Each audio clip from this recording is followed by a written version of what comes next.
Hey, what is going on, guys? It's me, Vix123, with my first impressions of Halo 4. Got some Infinity Slayer gameplay for you guys to check out. I don't know if you could tell from my first game live, but I'm absolutely loving this, so I'm going to get right into it. I've ranked up quite a lot, got a lot of game experience, so this is going to be first impressions, my thoughts of the game, how it plays, you know, a little explanation of how it plays, or the things that are going on, all that kind of stuff. So I may as well jump straight in and say that, as far as I'm aware, well, I know that it plays a lot more like Halo 3 than Halo Reach did, but it has a lot of the customization and a lot of the good points from Halo Reach. They've taken things, you know, like the customization, classes, power-ups, and that kind of stuff from Halo Reach, added it into a Halo 3-like engine. 343 have done a great job on this game, and it's a lot of fun to play. You know, all of that team-based awesomeness that Halo is all about, which is really good to get involved with. Things I'd say so far, nades seem a little bit weaker, and you seem to be beating down people less. It just happens less. And a little bit about the game, I was a bit clueless as to what was going on in my first game live. I noticed just now watching it back that I had some Ordinance that I didn't even call in while I was watching it.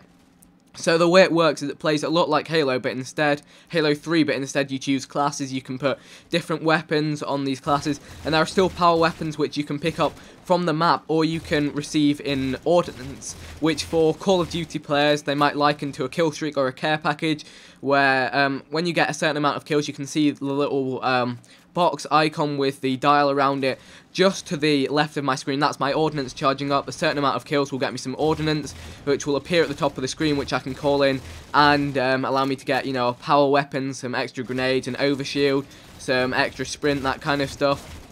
So that's that kind of stuff wrapped up.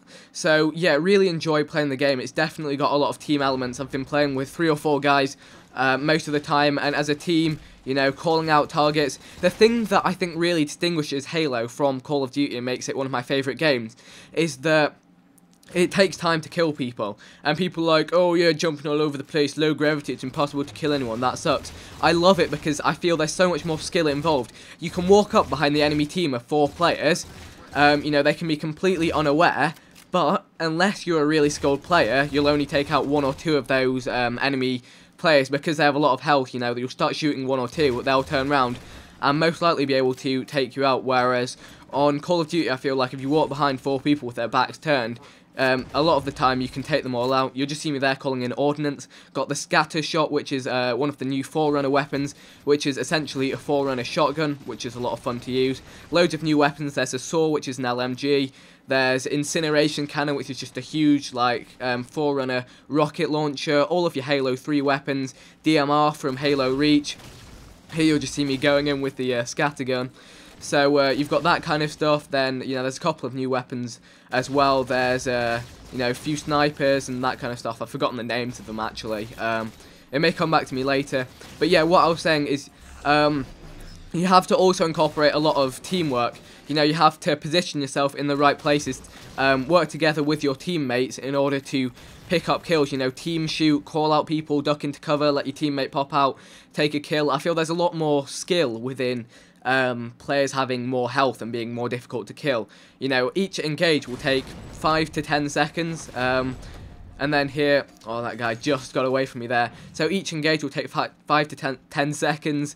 There's a lot of usage of nades. You'll see me a lot of the time, you know, bouncing off the floor, 1 grenade, going for the headshots with the BR, which is what I choose to use a lot of the time. Although on bigger maps, using the DMR can actually be quite useful. You'll see a lot of the time I'm using grenades, that kind of stuff. So, got my Ordnance once again. Oh yeah, there's the sticky detonator, which is a kind of grenade launcher, timed grenade launcher, which is pretty cool. You'll see me using the regen shield here. So there's a lot to this game, and I really do like it a lot. They've added in a couple of new vehicles to some of the larger maps, that kind of stuff. So I think they've done a great job with this game. You know, the ranking system, you actually get matched with players of similar ability level as you, which always leads to, you know, challenging competitive matches. The objective games are just awesome. I can't really fault this game, I really can't. There's a very minor thing actually that's irritating. On the screen, an X doesn't show up when you die, so you can't run back to where you died to get your weapon. It does show up on the motion sensor, the mini map, if you like. But yeah, the motion sensor, it does show up there, which is just about good enough for me. Other things, oh yeah, there's loads of cool, power-ups, things that let you reload faster, things that let you put down regenerators, all that kind of stuff, which, adds a lot to it.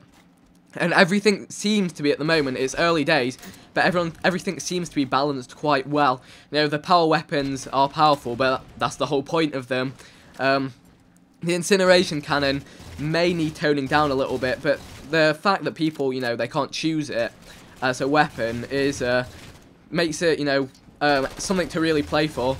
That guy with the saw there nearly took me out. So, those are my kind of first impressions and an overview of the game. Tactics-wise, I just find 4-shotting with the BR to the head is usually the best way to go. Although my accuracy is not great on that guy there. I managed to pick him up in the end, so all in all, I really do like it. Again, another thing I'd pick up that I just, is another reason I really enjoy Halo, is the motion sensor. Means you don't get people sneaking up on you and camping and that kind of stuff. Every fight is a true fight. You've got a kind of equal opportunity to get a kill as your opponent does. But if you're skilled, drop a grenade and a headshot like I did there, then you will pick up the kill. Like, I know where these guys are, they know where I am. It's a good fight. Skill, the best player usually wins. Unless you get very unlucky there, just using my regen. But it wasn't enough, so Halo 4, first thoughts, those are pretty much them. I'm really hoping you guys are going to enjoy this and allow me to bring you more Halo 4 footage while we wait for Black Ops 2. I just love it, dropping those nades, picking up those headshots, like that. I think I get a saw and go on a bit of a rampage towards here, so here's my Ordinance, an LMG, which is cool to see in Halo 4, definitely. Me making the most of my regen there. Picking up this saw. I'm not sure what I actually do with this. Maybe I don't do so well. Oh yeah, pick up the assist on that guy. But yeah, there's a lot of fun to it. Also, I like the fact that you can always sprint no matter what class you're running. It just speeds up the pace of the game a bit. Adds a lot of extra stuff to it. So yeah, that is literally just about it for Halo 4 first impressions. I'm just gonna let the gameplay finish. I got a decent amount of XP to rank up, and I'm going to be, telling you guys about the best classes, how to rank up fast, that kind of stuff, which I've already worked out, so hopefully you'll find that useful. There, I just got ended on my killing spree, but 24 kills in the game, nearly half of the kills on my team, which is always cool. There's the victory, game over. I love the voiceover guy. Just quickly fast forward through all this stuff so you can see the Carnage report, post-game stats. There's my 2,500 XP. There we go, 24 kills, 11 assists, 11 deaths. Thanks for watching, guys. Leave a like if you did enjoy. I'll see you on the next.